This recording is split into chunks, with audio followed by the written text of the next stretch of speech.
Oi, gente, bom dia. Olá, bom dia. Força e o nosso abraço fraterno aos parentes, amigos e ao noivo da Veridiana. A jovem que o TN1 teve a alegria de mostrar cheia de vida, sonhos e empoderamento, não resistiu à Covid-19. Veridiana e Vinícius estavam com um casamento marcado para esse mês. Os planos foram interrompidos há 2 dias com a notícia que ninguém esperava. Na edição de hoje, o alerta de um médico que trabalha na linha de frente. Os casos de contágio de coronavírus estão aumentando no Espírito Santo. E hoje o governador Renato Casagrande faz reunião para falar sobre ações para frear os casos de Covid no estado. Morte de criança que fazia malabarismo no trânsito para ganhar dinheiro chama atenção para o trabalho infantil. Só em Vitória, mais de 200 menores estão nas ruas para ajudar no sustento das famílias. Casa pega fogo e assusta moradores do bairro Taboazeiro, na capital. A suspeita de que o incêndio começou durante uma briga de casal. Cachorros e gatos envenenados na Barra do Jucu, em Vila Velha. Animais morreram e outros desapareceram. A comunidade denuncia o crime e pede investigação. Nós vamos falar ainda do calorão que está deixando o capixaba sem rumo na rua. Calor demais, né? E vai entender esse tempo, gente. Tem frente fria chegando, meus amigos. Tá bem temperamental, né? O TN1 volta já já.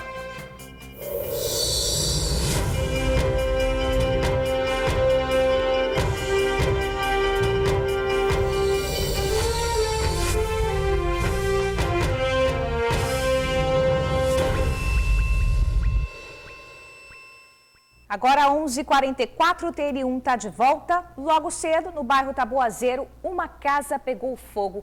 Os moradores da região acordaram assustados e ainda tentaram apagar as chamas. O quarto e a cozinha ficaram destruídos. Vizinhos do imóvel acreditam que um incêndio tenha acontecido durante a briga de marido e mulher que moram no local. Ainda na madrugada, os gritos da discussão foram ouvidos de longe. Uma moradora gravou um vídeo mostrando o fogo dentro da residência.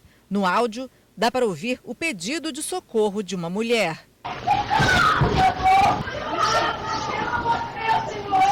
A casa fica na rua José Inácio da Silva, no bairro Taboazeiro, em Vitória.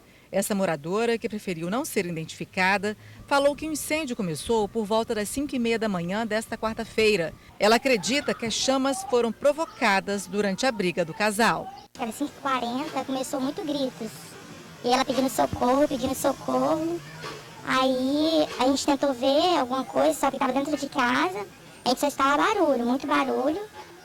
E depois ele saiu pro lado de fora, ela tentando falar para poder ele não sair, para poder a gente pedir socorro, para poder a polícia vir. E ele saiu de carro e de repente o fogo começou. Segundo o dono do imóvel, o casal alugou o apartamento há 2 meses e mora aqui com um filho de 9 anos de idade. Ele não soube se teve alguém ferido. Já o morador do 3º andar inalou muita fumaça, estava tossindo demais e procurou atendimento médico. Os outros moradores do prédio não quiseram gravar entrevista. O proprietário do imóvel disse que o apartamento foi interditado pelo Corpo de Bombeiros. As chamas atingiram o quarto do casal e a cozinha. Quem que mora na casa? É um rapaz, a esposa e uma filha de 9 anos. Todos estavam dentro de casa, segundo testemunhas? Segundo testemunha, sim. Saíram, depois que pegou fogo na casa, saíram e não cheguei aqui já não tinha ninguém mais.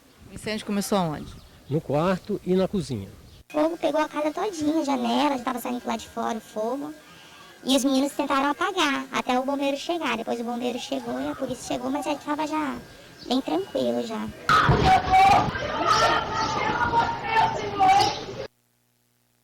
Meu Deus, imagens impressionantes, um perigo, né? O Corpo de Bombeiros informou que ninguém ficou ferido no incêndio. Segundo a Polícia Civil, a ocorrência está em andamento no plantão especializado da mulher. Teve confusão na Ceasa, em Cariacica. Uma mulher bastante exaltada invadiu o local e agrediu o ex-companheiro. A revolta toda, segundo a assessora, é porque o homem não estaria pagando a pensão dos filhos. A confusão ainda não parou por aí. A mulher foi levada para a delegacia e lá ainda mordeu o braço de um policial e tentou pegar a arma dele. A mulher de 33 anos chega nervosa e acaba rasgando a camisa do ex-marido. Os dois brigam. Os seguranças tiram ela do local. O homem, que tem 31 anos, troca de blusa e veste uma amarela. a mulher retorna. Repare no canto esquerdo do vídeo. As imagens não mostram, mas segundo testemunhas, neste momento ela joga o capacete nele.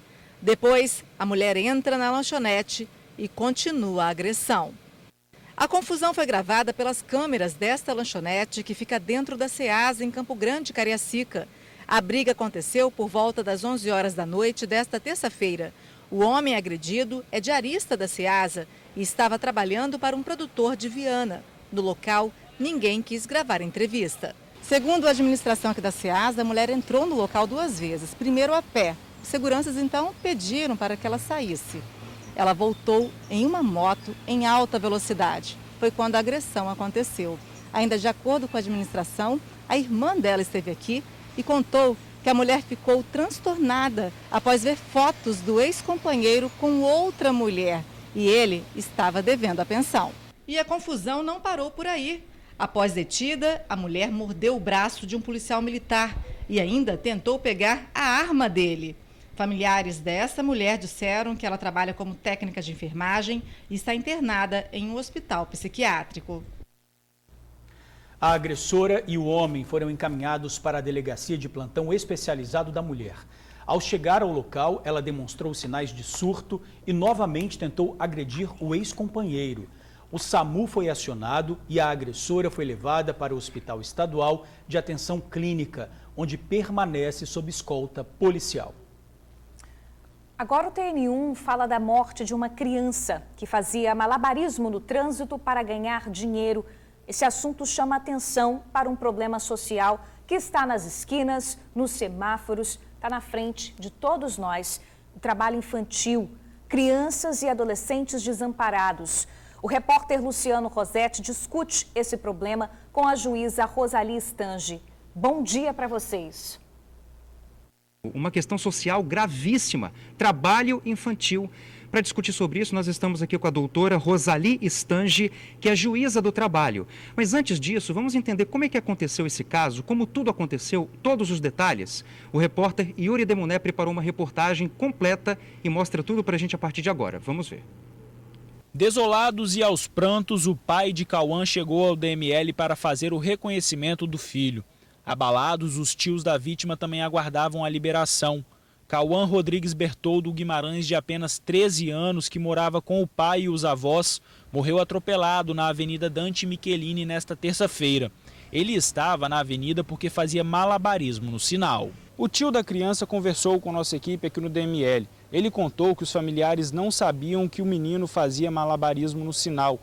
No momento do acidente, Cauã estava com mais 2 amigos, que foram até Jacaraípe, local onde Cauã morava, para dar a triste notícia. Pela frente do carro é possível ter noção do impacto na hora do atropelamento.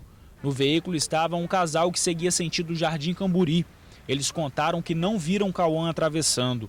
Um dos amigos que estava com a vítima disse que eles tinham o hábito de atravessar fora da faixa. Coisa de criança, teve um dia que eu vim aqui com ele, nós atravessou correndo aí, mas no dia que nós atravessou correndo, o carro até parava às vezes. Mas, de repente, ele saiu correndo aí e aconteceu isso, mas eu não esperava acontecer isso com ele, né? Eu conheço ele mais desde pequeno, desde pequeno nós vinha pra cá fazer malabares ali. Ele fazia porque ele gostava de trabalhar e ter o dinheiro dele próprio. A família dele não é uma família de classe baixa, é uma família de classe média. Ele estava com R$50 que ele fez aqui no Malabares aqui, pai, para essa compra de casa aí, para ajudar nas despesas.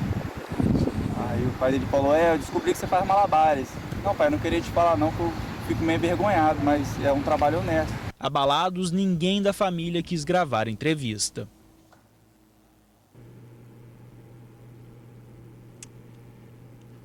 Pois é, que pena, né? Que situação. Olha, infelizmente, eu tenho um dado aqui também que é muito alarmante e chama bastante atenção. 222 crianças e adolescentes trabalham nas ruas aqui em Vitória. Essa é uma constatação do poder público. Vamos bater um papo agora com a doutora Rosalie Stange, né, doutora juíza do trabalho, né, especialista na área, que vai comentar esses números, né, doutora? São números gravíssimos, não é isso? Bom dia. Bom dia a todos, bom dia Luciano. Bom, estamos de luto desde ontem, depois dessa tragédia. Quando nós falamos de trabalho infantil, é um tema bastante complexo, né? Porque envolve aspectos culturais nossos, né? a gente precisa compreender que o trabalho infantil é uma grave violação aos direitos daquela criança. Isso porque quando a gente vê uma criança de 4, 5, 6 anos, como estávamos conversando há pouco, nas ruas, a gente não vê que existem pessoas atrás dessas crianças, existem adultos explorando aquele trabalho. E algumas pessoas podem pensar, e a gente ouve, é bem comum falar, eu trabalhei, mas eu não morri.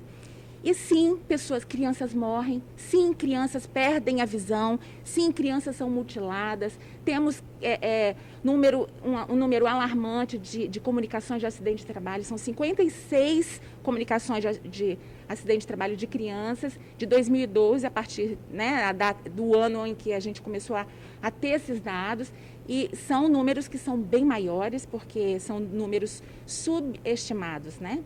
Agora tem um outro número aqui, na verdade um dado que continua chamando atenção devido à gravidade da situação, né? 40% desse público, né, de crianças nas ruas migram de um município para outro. Também é extremamente grave, né, doutora? Exatamente. Nesse número que nós temos, que também é subestimado, né? Antes da pandemia, nós tínhamos cerca de 100 crianças acompanhadas pela Secretaria Municipal aqui de Vitória, né? Hoje nós temos 222 crianças que são, pelas buscas ativas, as secretarias vão até essas crianças, acompanham se estão matriculadas nas escolas. São crianças que sim, muitas vezes recebem Bolsa Família, estão inseridas nesse programa de assistência emergencial. Mesmo assim, a família permite ou até mesmo obriga, né, que essas crianças vão às ruas e façam a complementação da renda das famílias que, nesse período de pandemia, está tão prejudicada. Agora a senhora tocou num assunto interessante, a pandemia, né? Sim. Creio eu que esse número de crianças nas ruas trabalhando aumentou durante esse período, não é? Com certeza. A pandemia nos pegou a todos de surpresa. E nós temos que pensar essa questão do trabalho infantil como uma responsabilidade que é de todos, tá? Alguém pode pensar, mas cadê a família, cadê a mãe dessa criança? A Constituição Federal, ela determina que a responsabilidade pelo sustento, pelo cuidado da criança, não deve ser de forma alguma da criança, tá? O sustento da criança, ele deve ser promovido pela família, pelo Estado e pela sociedade. É um tema, sim, difícil, né? É bastante difícil de enfrentar, principalmente no contexto econômico em que estamos vivendo de grave crise, mas é preciso que possamos, um trabalho em rede mesmo, com convênios entre ONGs, poder público, encontrar soluções para a gente minimizar essas tragédias. Agora, e os pais, doutora Rosalie? Como é que os pais entram nesse contexto? Porque muitos deles promovem o trabalho infantil e desfrutam do trabalho dos filhos, das crianças. Como é que os pais entram nesse contexto? Sim, a responsabilidade da família é ter o cuidado pela criança. E assim, uma família ampla, né? Que a gente precisa olhar para essa criança e ver essa criança como nossa criança, como uma criança brasileira, como uma infância que está sendo roubada, né? Fica aqui também, gente, eu queria aproveitar, não sei quanto tempo nós temos, para fazer um apelo. Nós temos, sim, um instrumento muito importante de erradicação desse tipo de trabalho, que é o trabalho desprotegido, que é a ferramenta da aprendizagem. É um instituto muito importante. O pequeno Cauã, ele tinha 14 anos, ele poderia estar incluído num programa de aprendizagem, mas, infelizmente, as empresas preferem crianças com uma escolaridade maior, né? Isso é mais ou menos natural. Mas a gente precisa fazer um apelo à função social da empresa para que ela mude esse olhar. Faça o contrário. Quais são as crianças com menos escolaridade? As crianças que têm menos possibilidade de encontrar um futuro, né, numa empresa, um emprego formal. Então, a aprendizagem é um contrato especial, com direitos especiais para a criança, protegido, ele vai dos 14 aos 24 anos. Atualmente, nós não atingimos o percentual de potencial do Estado para preenchimento das vagas existentes, né? Então, fazer um apelo às empresas médias e grandes são obrigadas, mas as pequenas e micro também podem exercer essa função social importante, que é a contratação de crianças de 14, né, até os 24 anos como aprendizes. Agora, e quem quiser denunciar, existe algum canal para isso ou canais para fazerem denúncias, as pessoas que quiserem? Sim, existe o canal Disque 100, o Disque 156, que é o da Prefeitura, e o do 191, que é o caso específico de exploração sexual de crianças em rodovias. E é importante a gente pontuar, gente, que não existe prostituição infantil. O que existe são adultos explorando crianças. Isso é crime bastante grave, tá? Então denunciem. Utilizem esse canal, porque as pessoas podem pensar assim, mas eu vou dedurar, eu vou denunciar, essa criança pode ser presa, a família vai ser presa. Não. No caso de um trabalho infantil que não seja ligado ao crime, né, narcotráfico, prostituição, essa família ela vai ser encaminhada para um programa social, ela vai ser acompanhada. Assistentes sociais vão observar se essa criança está matriculada numa escola, enfim. É um ato, sim, de solidariedade, de exercício de cidadania. Então, só para relembrar, canal 100. Sim. Né? Canal 100. 100, 156 e 191. 100, 156, 191. Isso. Números fáceis da gente gravar, né? Principalmente o Disque 100, Sim. que é super fácil, Sim. né? De gravar, de decorar, para você denunciar. E só relembrando o que a doutora falou, você não vai estar dedurando ninguém, não. Você está fazendo um favor para a sociedade, não vai estar dedurando ninguém, vai estar fazendo um favor para as pessoas que ficam revoltadas com isso e para a criança também que está trabalhando sem poder. Doutora, muito obrigado, viu? A gente falou agora com a doutora Rosalie Stange, juíza do trabalho, especialista na área, então vale esse recado, né, Bruna e George, né? Uma coisa gravíssima que está acontecendo, né? A gente viu esse caso, né, que ocorreu no dia de ontem e esperamos que seja aí um divisor de águas para que isso não aconteça mais, né? Volto com vocês. Tá certo, Luciano. Obrigada aí pelas informações. Agradeço também a doutora juíza Rosalie Stange com explicações tão claras, tão pertinentes de um assunto que está na nossa frente, né? Nos sinais aí, todos os dias a gente convive com isso. A gente não sabe em qual contexto o pequeno Cauã, né, de 13, 14 anos, estava trabalhando na rua, porque ele estava na rua, mas fato é que ele acabou morrendo aí de maneira trágica enquanto fazia malabarismo no sinal, né? E ela disse muito bem, não é? A criança não escolhe nascer. Então, se ela nasceu dos adultos, quem tem que cuidar dessa criança é o adulto. E não deixar essa responsabilidade, por óbvio, para essa criança. E que esse adulto também seja punido se isso acontecer, como ela bem disse. Com certeza. Agora a gente fala de outra notícia que também é muito triste, gente. Mais uma morte por causa do coronavírus. A vítima é a Veridiana, uma noiva que estava de casamento marcado, mas que por causa da pandemia resolveu adiar o grande sonho. A data da união seria esse mês, mas infelizmente ela foi contaminada. Teve graves complicações, precisou ser entubada e não resistiu à doença. Veridiana e Vinícius estavam noivos há 2 anos. O casamento foi marcado para o dia 13 deste mês. O casal já namorava há 5 anos. Mas os planos de passarem uma vida inteira juntos foram interrompidos. Seria 13 de novembro, nós tínhamos decidido no início de janeiro, fomos até um cerimonial, ela achou maravilhoso.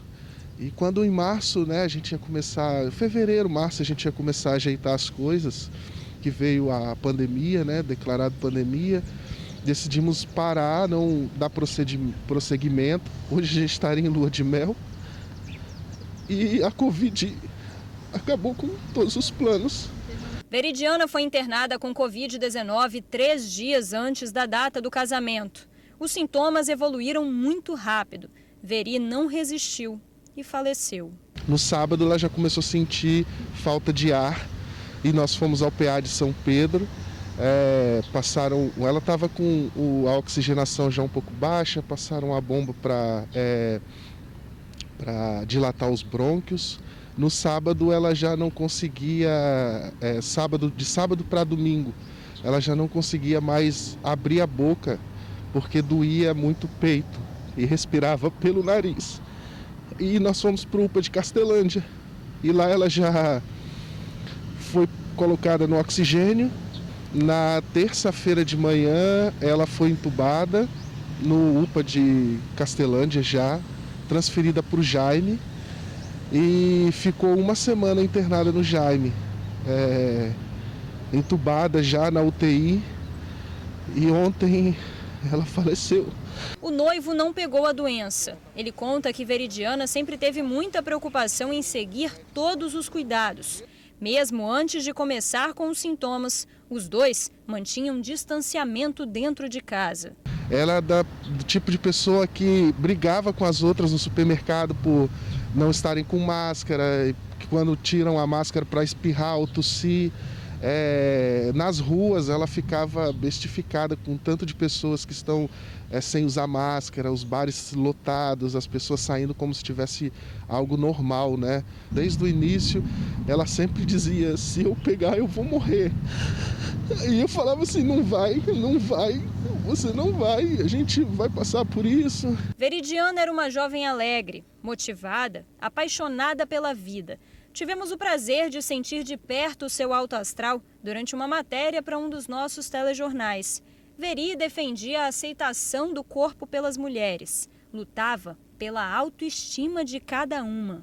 Ser gordo não é fácil, mas o processo de aceitação se torna mais fácil quando a gente tem aceitação na família. Então a família é o pilar para tudo isso. Então quando a gente encontra aceitação dentro da família, tudo fica mais fácil. A Veri era uma pessoa muito alegre, muito alto astral, que contagiava o ambiente onde ela estava. Onde ela estava era quase impossível de ficar sério, porque ela vinha com brincadeiras, sorrisos.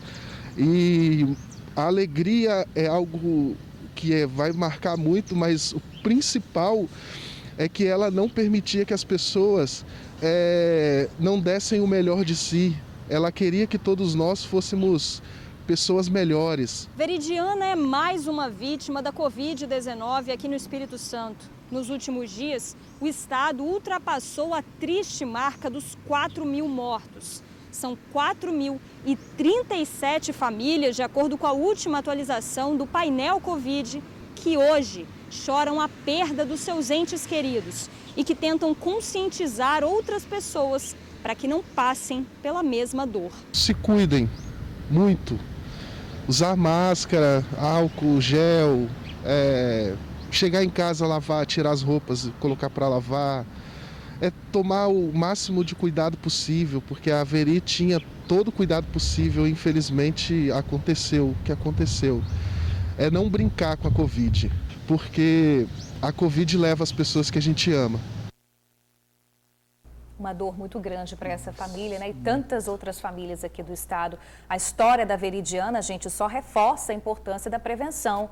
O número de contágios está numa crescente aqui no Espírito Santo. A repórter Vanessa Calmon atualiza os números, conversa ao vivo com o médico que trabalha em UTI de pacientes com Covid e fala ainda da reunião que o governador Renato Casagrande faz hoje. Na pauta do dia, a pandemia do coronavírus no estado. Olá, Vanessa, boa tarde para vocês. E aí, George, boa tarde para você, boa tarde, Bruno, e a todos que acompanham o TN1. Pois é, vou começar minha participação aqui no TN1 de hoje, então, atualizando o pessoal de casa dos números da Covid-19 aqui no estado. De acordo com o painel da Covid, gente, em 24 horas foram mais de 1.600 novos casos e 7 pessoas perderam a vida. Chegamos, então, a 172.924 casos confirmados, 160.108 curados e 4.037 mortes. E esse número alto de mortes, gente, está concentrado principalmente nos municípios aqui da Grande Vitória, município de Vila Velha, Serra, Cariacica e Vitória, seguido então do município do interior do estado, Cachoeiro de Itapemirim. Bom, para a gente começar falando sobre esse aumento no número de casos, consequentemente aumento no número de mortes, aqui ao meu lado eu estou com o médico intensivista, o Vitor Dalla. Doutor, qual a sua realidade hoje dentro das UTIs com esse aumento no número de casos, esse aumento no número de mortes? Muito boa tarde para o senhor. Boa tarde, primeiramente boa tarde à população capixaba, aos amigos do TN.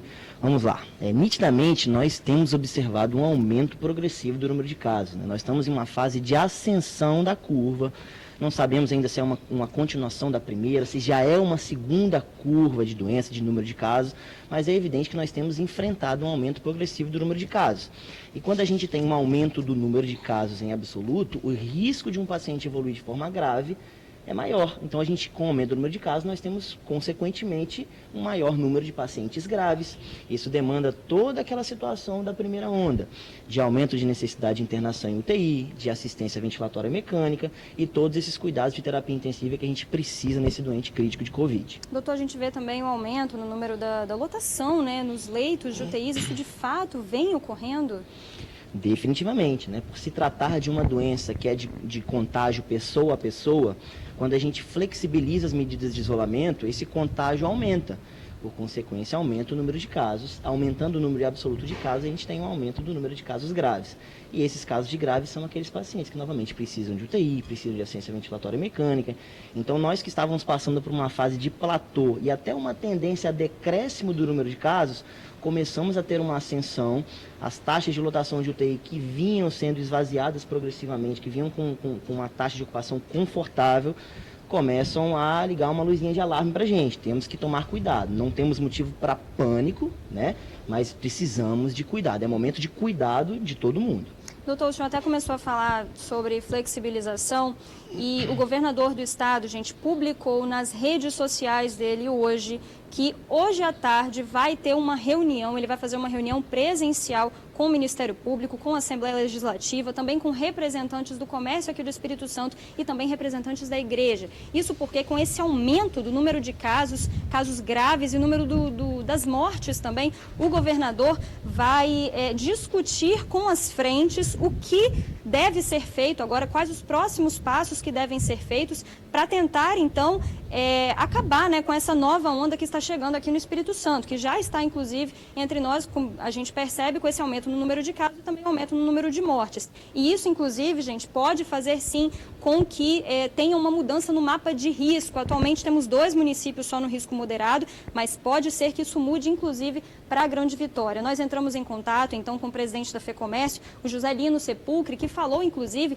que neste momento, fechar o comércio novamente seria quase uma catástrofe. Por isso, então, vamos reforçar agora com o doutor Vitor Dalla. Doutor, para que isso não aconteça, tudo depende do comportamento da população? Com toda certeza, depende do comportamento individual de segurança de cada um.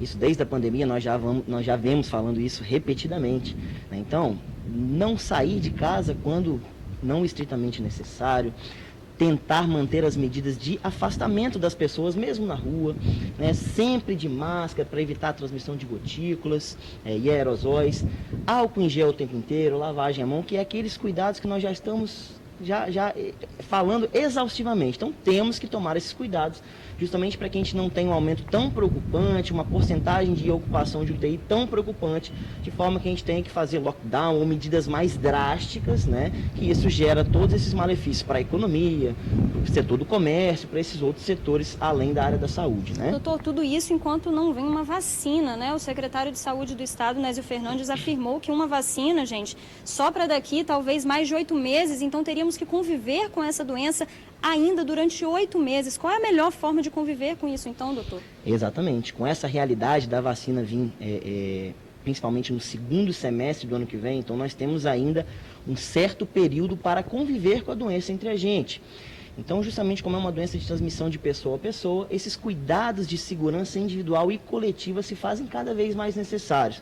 Então, sempre da situação, uso de máscara, distanciamento social, que é o que a gente já tenta fazer, evitar aglomerações desnecessárias, álcool em gel, lavagem de mãos, ao mínimo contato de que a gente manifestou um sintoma, eu me mantenho isolado para evitar transmitir, fechar essa cadeia de transmissão, poupando as outras pessoas à minha volta. Então, esses são as medidas de controle importantes até que não venha a vacina e a gente tenha uma tentativa mais confortável de realmente findar essa pandemia. Doutor, agradeço a sua participação aqui no Tribuna Notícias, primeira edição. Pois é, gente, reforçando então o que o doutor falou, os cuidados básicos, lavar as mãos, utilizar o álcool em gel, usar as máscaras e não esquecer também, gente, que muita gente estava esquecendo, né, doutor, da questão das compras. Muita gente agora está chegando do supermercado com compra em casa e está deixando de fazer aquele básico que é limpar as compras, gente. Então, assim, pesquisas apontaram lá no meio da pandemia que muita gente estava se contaminando justamente por não limpar os produtos que traziam do supermercado.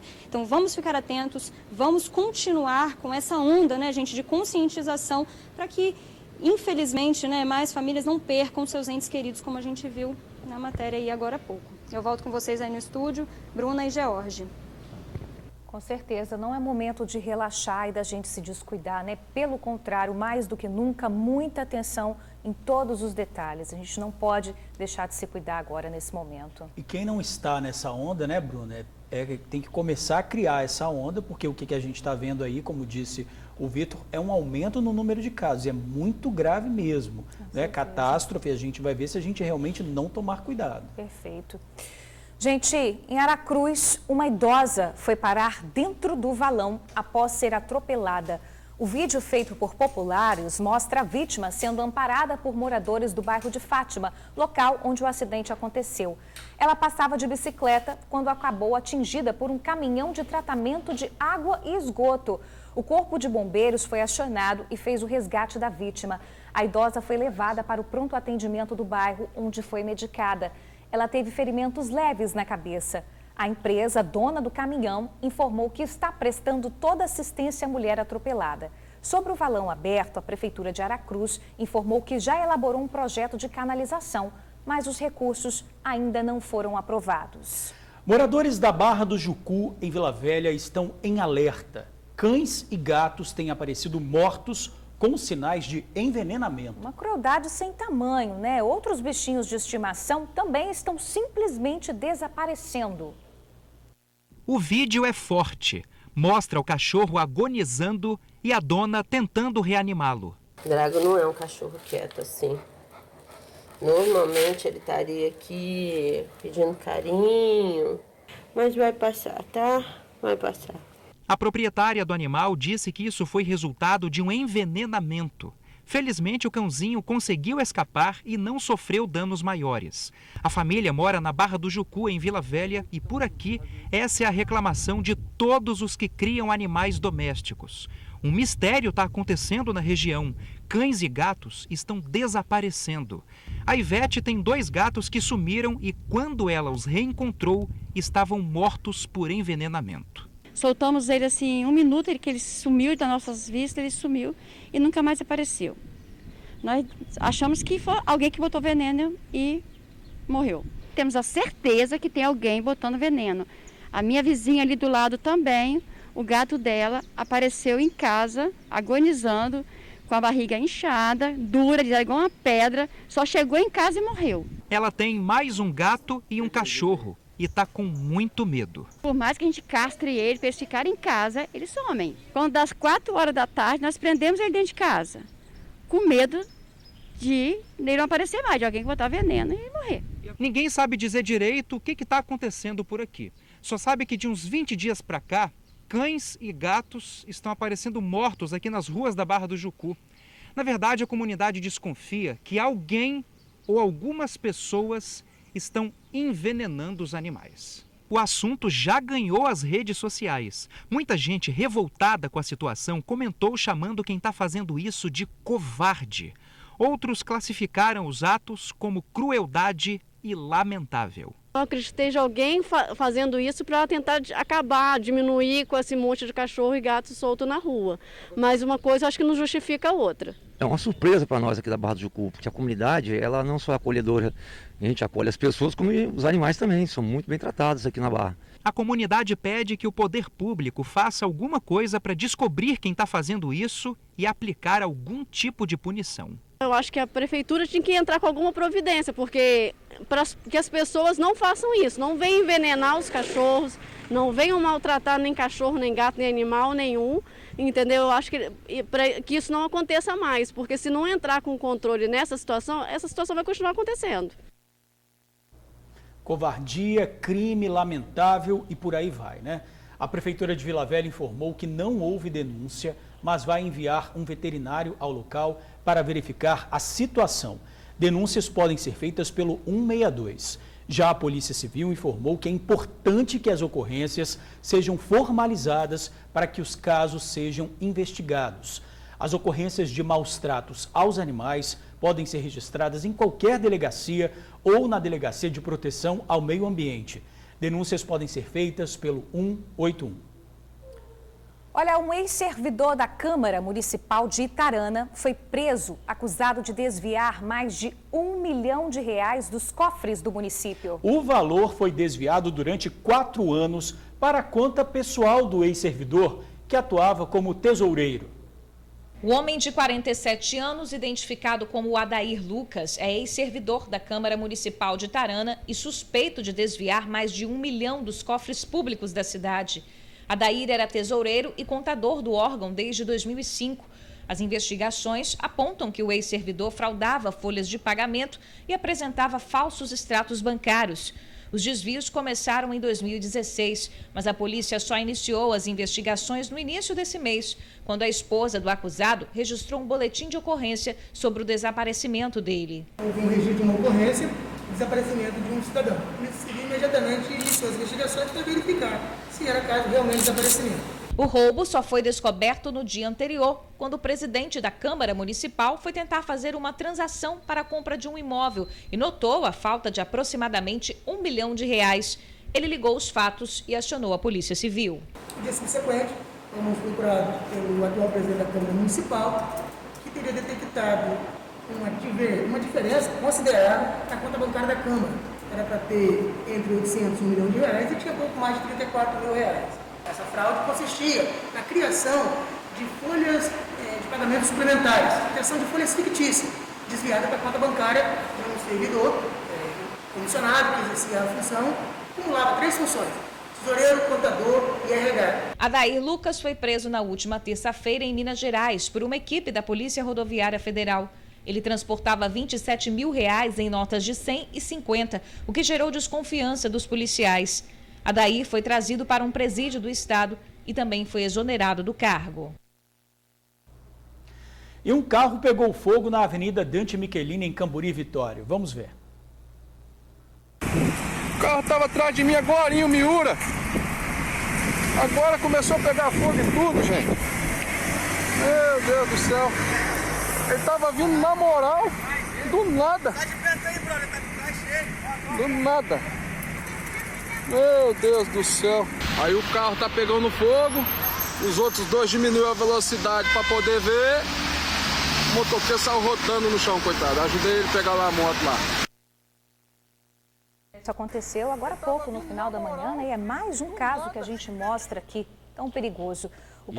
Isso sempre acontece, né? Quando acontece um acidente ou também no caso do carro pegando fogo, os motoristas diminuem a velocidade, param e correm um outro risco, como aconteceu aí em relação a essa moto e esse carro, né? Então é importante seguir e não parar para ver ou tirar foto ou filmar o acidente. Pode provocar algum outro acidente grave, né? Sobre esse carro que pegou fogo, gente, o Corpo de Bombeiros esteve no local e controlou as chamas, mas o veículo ficou bastante destruído. O motorista conseguiu sair sem ferimentos. A Guarda Municipal também esteve na orla de Camburi para sinalizar a via.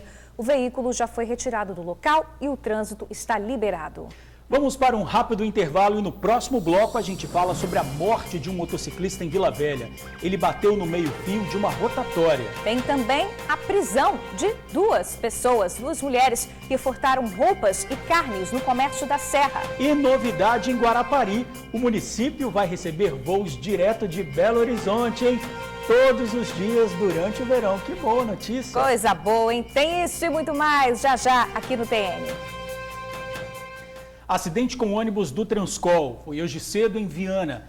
As fotos mostram passageiros à beira da rodovia e equipes de socorro dando assistência a quem se feriu no impacto da batida.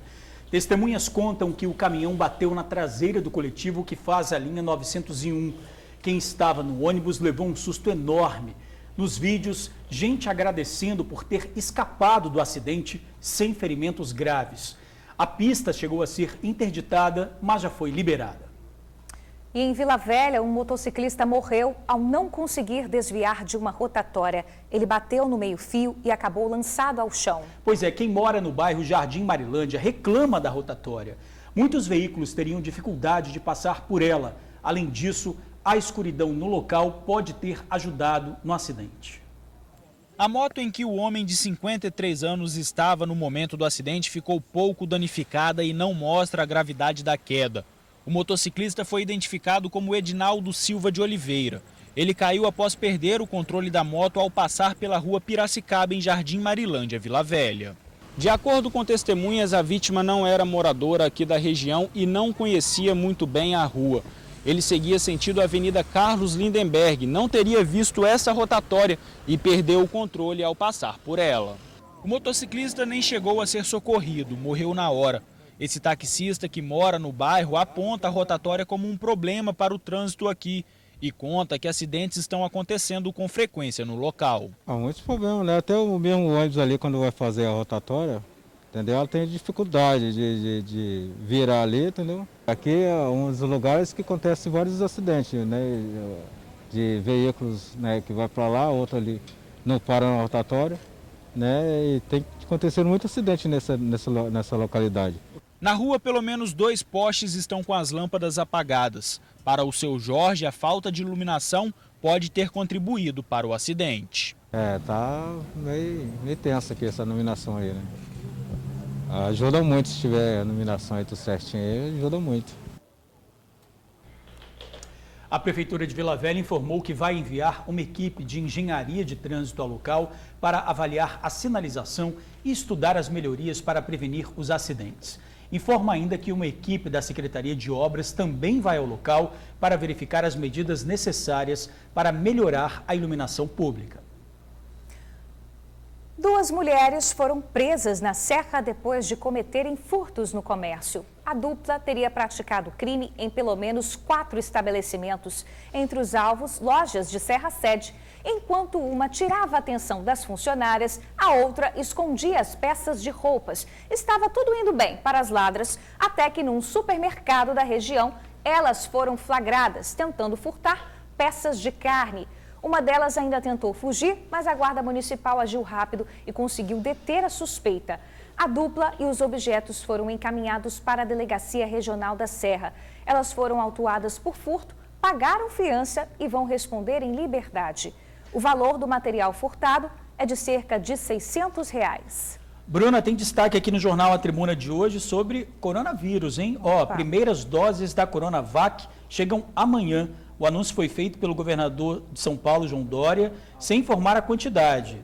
Teste de fase inicial mostra eficácia de 97%, hein? A gente fica aí na torcida, né, por essa vacina, né? E outro destaque que eu trago aqui, a gente já falou muito dessa questão do benefício, do auxílio emergencial, do INSS. O INSS agora a gente vai ter que atender os pedidos em até 90 dias. Quem está na fila de espera do INSS pode ver o pedido analisado com mais rapidez. Isso porque o governo federal assinou um acordo com o Ministério Público para atender essas solicitações com mais celeridade.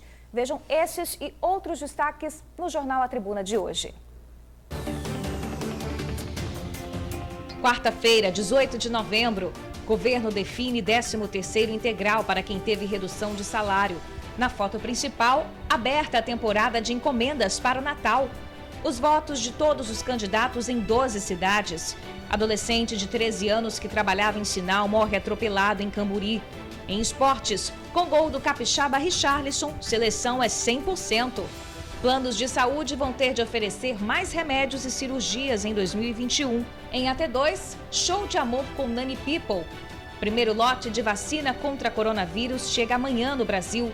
E no caderno especial de imóveis, construtoras mostram seus lançamentos.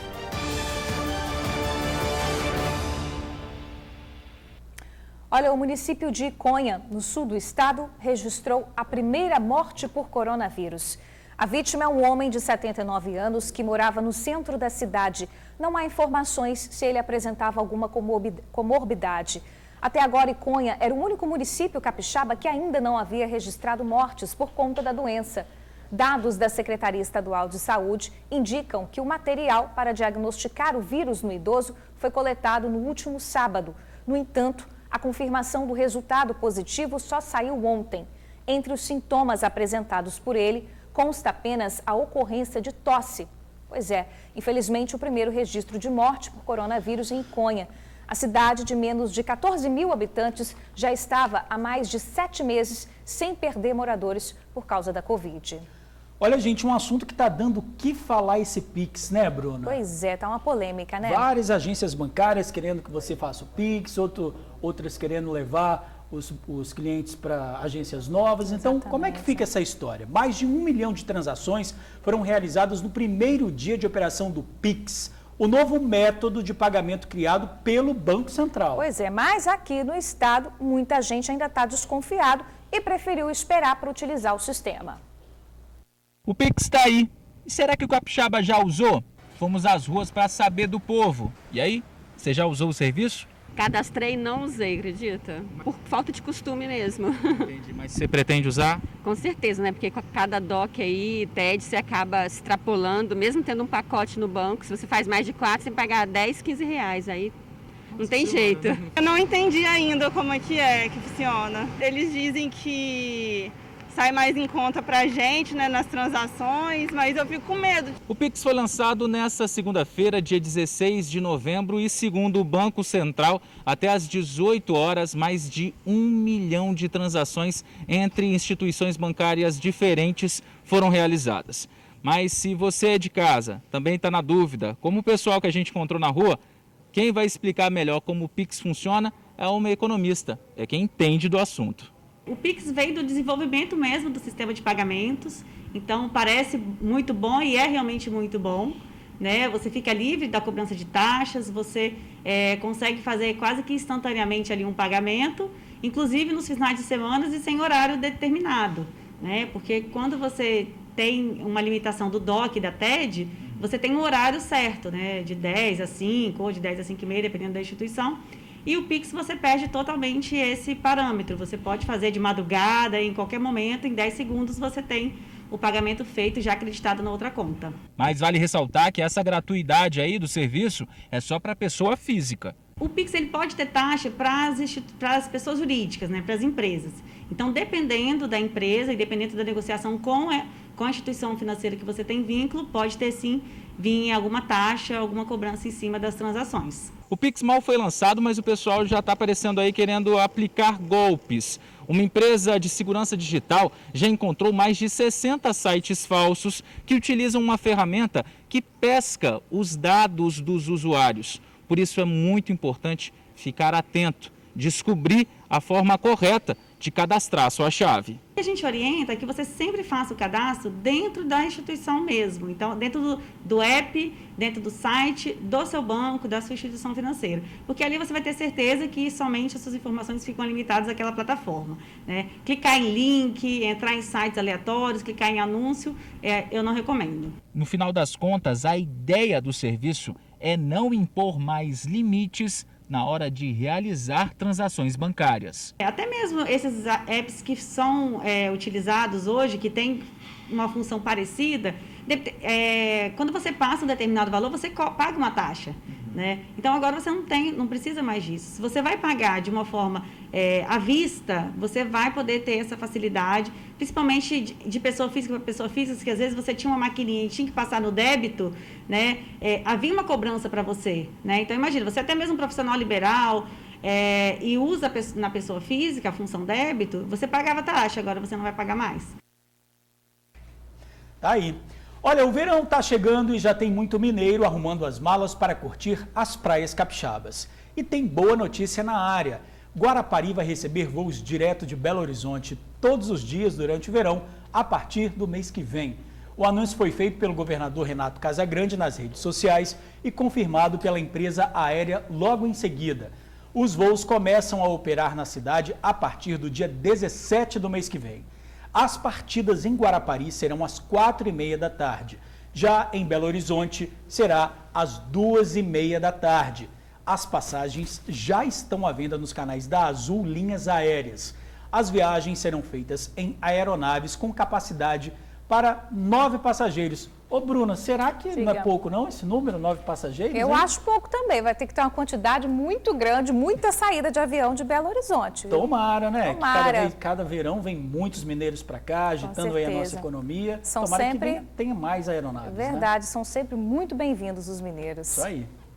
E na volta do TN você vai ver, pescador morre ao sair para mergulhar com amigos no sul do estado. Nós vamos falar também sobre a previsão do tempo. Tem alerta de chuva e mudança de temperatura, hein? A gente já volta.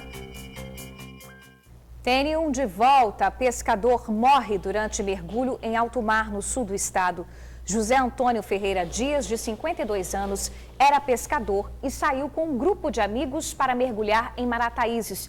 Ele desceu pela primeira vez, mas na segunda demorou a voltar à superfície. Desconfiados, os tripulantes puxaram o cabo que estava preso a José Antônio. Quando ele veio à tona, já estava praticamente sem vida.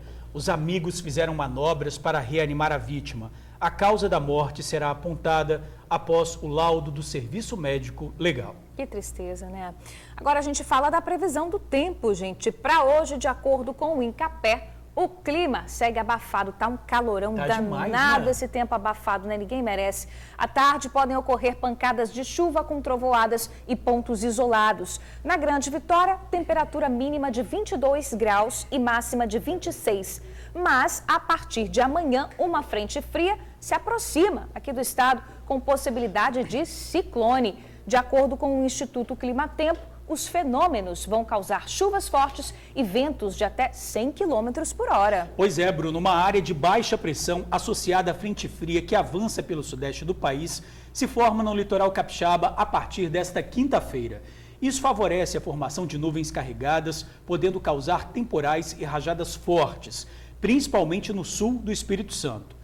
Já na sexta-feira, a área de baixa pressão se afasta e dá origem a um ciclone extratropical, podendo provocar vento forte nas praias. As rajadas podem chegar a 60 km por hora. E agora a gente tem um recado para quem está em casa, né? A crise do coronavírus mexeu com o mundo e mostrou que ninguém estava preparado de fato para as transformações causadas pela pandemia. A Rede Tribuna, ciente da importância da informação e da orientação ao público, vai realizar o segundo ciclo de palestras gratuitas com o tema Para Onde Vamos? E você, aí de casa, é nosso convidado para esse bate-papo. É isso aí, a primeira palestra já tem data marcada. Anota aí, dia 24 de novembro, às 2h30 da tarde. O ortopedista e traumatologista especializado em cirurgia de coluna, Dr. Tanguy Frisso, vai falar sobre a saúde física e mental. Como será a nova realidade das famílias? Para participar, é só fazer a inscrição no site Tribuna Online, através do link da página inicial. O convite está feito, gente, imperdível. Está na hora de terminar o jornal. Amanhã a gente está te esperando no mesmo horário. Isso aí, muito obrigado por assistir ao jornal, pela companhia de sempre. E a gente espera amanhã, 20 para meio-dia. Até lá. Tchau.